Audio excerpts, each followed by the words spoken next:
Well, as we approach Memorial Day, it's important to remember the meaning behind it. In Washington, D.C., there are dozens of memorials to pay tribute to our veterans, but many of them will never get to see those memorials. That's where Honor Air comes in, a chance for those veterans to see and visit the memorials built in their honor.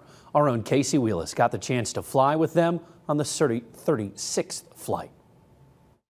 The sun had barely risen when the first group of veterans arrived at the airport, their eyes carrying decades of memories. 2, 3. Some walked with canes, others in wheelchairs, but they all wore the same badge of honor. They served, and now they were being honored.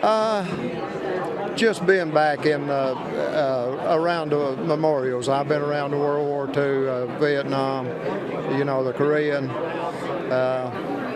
Just being back in the scenery. Thank you all for being here. Glad you're here with us for the 36th Honor Air Knoxville flight. A quick 1-hour flight to Reagan International. Good morning once again, ladies and gentlemen. These 131 veterans were on their way. Once they landed, strangers stopped at the gate to salute them. First stop, the Air Force Memorial. It's surreal, I guess. I've been to D.C. plenty of times because I used to have a daughter that lived here, but I'd never been to the Air Force Memorial for some reason. The trip is about more than just the memorials. See, I was looking forward to traveling with my fellow veterans and talking to guys that were in the service when I was, and it's just a camaraderie with different veterans. Next, the Vietnam War Memorial. Most here were silent, but the emotion echoed louder than any voice. It's hard to take. It sure is. But I was one of the lucky ones. I made it back. These veterans searched not just for names, but for memories of their brothers who never came home. Were you able to find some names that? I was. There are two fellows that I served with that they're on the wall. And it was more than just a monument, but a promise to never forget. Pay tribute to them and recognize them as some of the bravest people I ever had to know. The next stop, the World War II Memorial.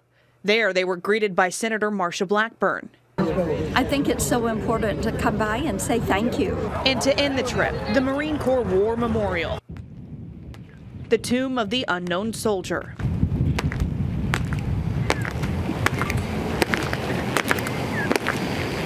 As the veterans boarded their flight back to Knoxville, some were tired but fulfilled. Very, very moving. A lot of good stories, good and bad. But it was a very, very good day. But the best was yet to come.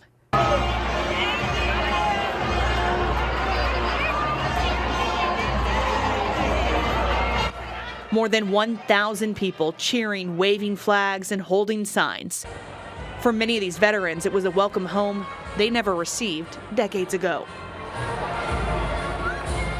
Their journey coming full circle, not just a flight, but a homecoming at last. Yeah, this was something else.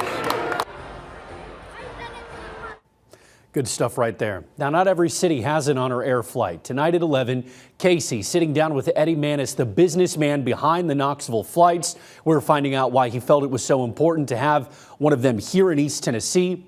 Join us for that conversation tonight on WVLT News at 11 o'clock.